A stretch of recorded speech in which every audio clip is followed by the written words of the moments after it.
Today, we're going to do a home buying seminar.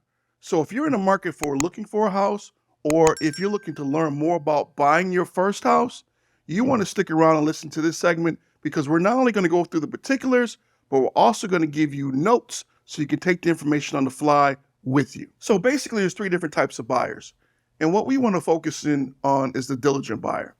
Those buyers are the ones that have all their documentation, they're highly motivated to move forward, and they will get you your documents within a day or two, or get them in their portal within a day or two, keeping the loan process moving forward smoothly. There are customers that we deal with that know a lot about the mortgage process, and there's nothing wrong with that. But sometimes they can know too much for their own good, and sometimes provide documents that aren't consistent with what the underwriter is looking for, and sometimes that can cause a slight issue. And then thirdly, we have the dissenting customer, and those customers create frustration for themselves because what happens is if you are someone that gets frustrated when you got to generate a W-2 or when you got to generate a tax return, these things impede the process of getting a mortgage. But more importantly, they slow things down to a point where that customer will experience frustration because the process is just taking too long. And these are the customers that usually have the most difficulty getting a mortgage closed.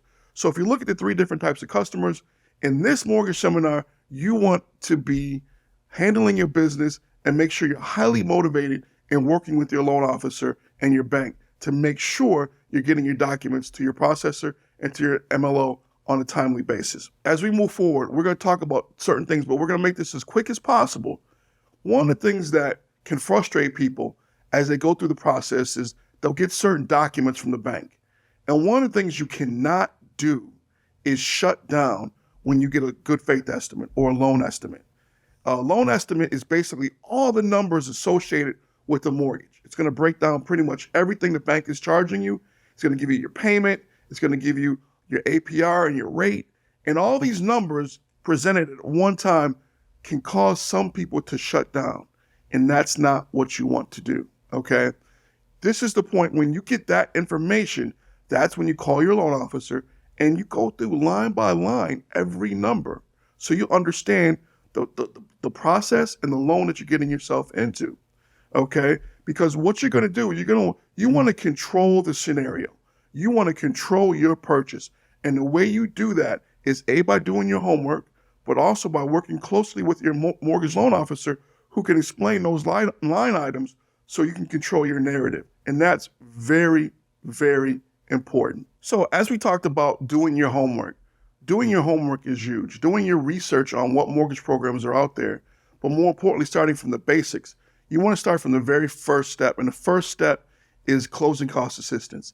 If you're a first-time home buyer, and a lot of you are, you want to start off with researching where closing cost assistance programs are, whether they be at the City of Buffalo, Town of Amherst, wherever you're buying a home. Hopefully there's an area or entity that's providing closing cost assistance. Don't write this down because we're going to write the different agencies that are out there. We're going to provide those for you at the end of the show. But that research is pivotal because a lot of people want closing cost assistance because it can take your closing costs down drastically. So it's an important thing to research because what you don't want to do is just depend solely on your mortgage loan officer in reference to getting your closing cost assistance. You want to go out there and do that homework yourself, okay?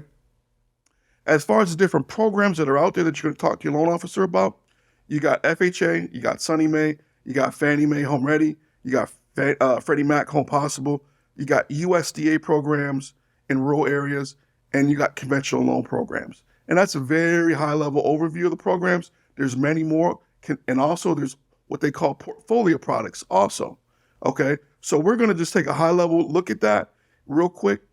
Basically, when you look at those types of loans, you're going to be looking at, if you're a first-time home buyer, FHA is going to be a great program to look at because the down payment is reasonable, okay?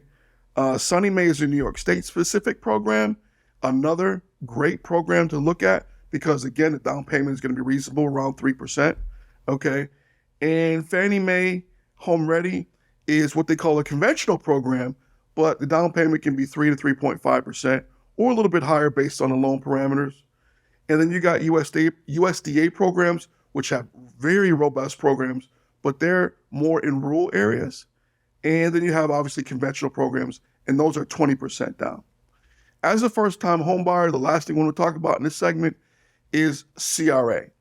I'm a CRA loan officer, which means I'm going to do loans in certain census tract areas, or my goal is to develop loans in the community in certain census tract areas that are underserved.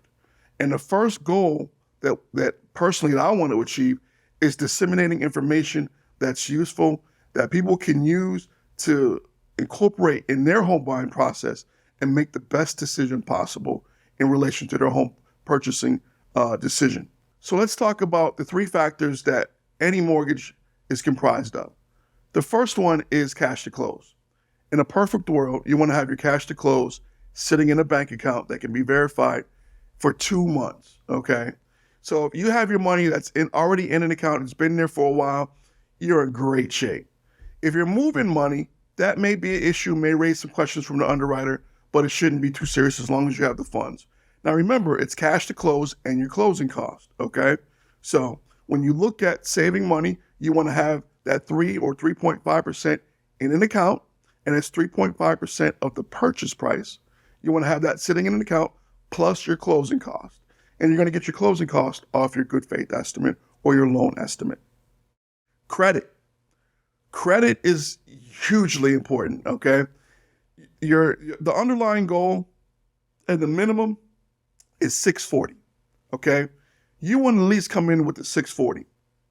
Can we work with less? Yes, we can. But it makes it more complicated. It makes it a little more tricky. And for the sake of time, we're going to kind of talk about 640 and above. 640 will get you basic pricing. There are what they call pricing overlays. So the better your credit, the better interest rate you get on your loan, which saves you money. So if you're not working on your credit right now, you should be. Start working on paying off your debt, keeping available credit open, and that way raising your score, and that can lower your interest rate on your mortgage. The third thing we're going to talk about is hugely important also, and it's income. Now, income, you want to make sure that when you give your documents to your loan officer, if you're a W-2 employee, it's simple. It's 2 years W-2s. That's what the bank wants to see in a perfect world. We want to see a 2020, 2021 W-2, okay? Because that way we can get a good picture of where you're at and what you can afford. If you own your own business, it gets a little bit more complicated. You're going to need your 2 years corporate returns and 2 years personal returns, all schedules and K-1s associated with the corporate return. So that's a little bit more complicated, but in a nutshell, that's what the bank is looking for. If there's a story or if there's extenuating circumstances, that's okay. But again, makes the loan more complicated because a lot of people have extenuating circumstances. I switched jobs. I was unemployed for a moment. There was a gap. All that stuff we can explain, but you need to work closely with your loan officer to make sure you're addressing those concerns. So what I'm going to do right now is I'm going to leave you with some tips on purchasing a home, because in any home buying seminar, I want to leave you with information that's going to empower you to make the best decision for you and your family. So the first thing is control your narrative, do your homework, but most importantly, look at the different options available to you. Make sure that you don't just go with one option. Like if you're, again, let's go back to the shopping analogy. You're going to shop until you find or you're satisfied with what you're looking for. Same thing with your home. You want to make sure you make the best decision on the finance side and on the home selection side. On the finance side, one way to do that is to get multiple quotes. There's many different finance houses out there, many different banks, many different credit unions, brokerages. So there's lots of choices out there, okay? Let's look at banks, because I work at a bank, obviously. We're going to look at banks and some of the perks of going with the bank. So when you look at a bank, the first thing you're going to get, if you happen to have a checking account at XYZ Bank, you'll get right off the cuff, you're going to get a loyalty discount. That's huge because you're going to get money off your rate, or you're going to get a percentage off your rate, usually an eighth or maybe a quarter, okay? Then you can look at, after your loyalty discount, you can look at what they call an ACH discount. ACH discounts are also huge. And just for allowing the bank to automatically take the money out your account every month for your payment, that's what ACH stands for, automatic clearinghouse, all right, you're going to get another eighth to a quarter, whatever it is, off your rate. Huge. Now, if you're a particular individual that you're at a bank and you're willing to do the ACH, and you also have sufficient funds at that bank, you can also get a wealth discount. That's another knock off your rate. Any knock or any reduction in your rate saves you tons of money. And those are huge, huge things to look at when you look at a bank. Another thing that a lot of people don't know when it comes to a bank, especially certain banks here in Buffalo, my former bank was one of those banks where they were a large servicer. My current bank is a large servicer. So if I were to write a loan for you today, tomorrow when you write your payment, okay, after it closes, you're going to write that payment to that bank. Say, for instance, I work for ABC Bank. You're going to write that loan payment to ABC Bank because they will retain your servicing. Every bank or most banks package their loans and sell them on the market, okay? But in some circumstances, some banks retain the servicing of that loan. There's two pieces, the loan and the servicing. So if a bank retains the servicing, when that bank writes your loan, that's the bank you stay with. So you'll never see another company. You'll never get a notice in the mail that says your loan was sold to ABC. No, you'll never get that, okay? Or your servicing was sold to ABC Servicing. So that's huge for a lot of people, especially for me. When I originated my mortgage, I wanted to stay with the same company. It was important to me. I don't want to be bounced around all over the place. Those are important factors when you're looking at a bank. Again, there are a lot of finance options out there. What I'm not going to do is advocate one over the other. You should look at all of them and see what's best for you and your family. Because at the end of the day, you don't want to be that guy sitting in the house wondering, what if I'd have went over here? Could I got a good deal over there? What kind of deal would this guy gave me over here? You want to get all those deals.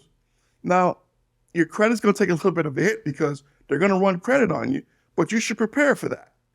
And once you get the best deal, it's pretty simple. You and your loan officer can go through the numbers and you'll be able to see which deal fits your budget the best. And that's the deal you want to go with. And you want to make sure you shop around and do your due diligence. That's going to be a huge factor in making sure you make the best decision possible. So with that, I want to thank you for sitting through this very high-level overview or very high-level home buying seminar. It was really a lot of fun going over some of the material. If you have any questions, please forward them to our website. As you can see, it's on the bottom left of the screen, and we will answer those questions. If you have a particular circumstance you want to have us look at, we'll either look at it ourselves or get it to a professional who can answer your question in a way that's succinct and understandable and hopefully, satisfies whatever question you may have in reference to a certain scenario you may have. So again, thank you for taking the time today, and we'll see you next time.